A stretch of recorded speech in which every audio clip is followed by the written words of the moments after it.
Assalamu alaikum, naomba usikize shairi langu linaloitwa Najituma.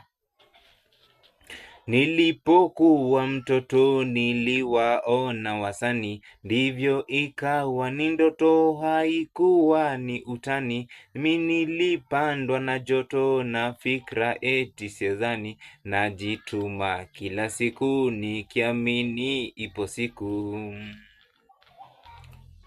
Sai mimi ni kijana ninaelewa usani, hata si tukikutana niambie nitagani, ipo siku itaiva na takuwa televisheni, najituma kila siku nikiamini ipo siku. Nitakapofika kesho nitalipwa na usani, nitakuwa tetemesho kusemwa mitandaoni, kucheka kwa vichekesho na sharubati diani, najituma kila siku nikiamini ipo siku. Shukran.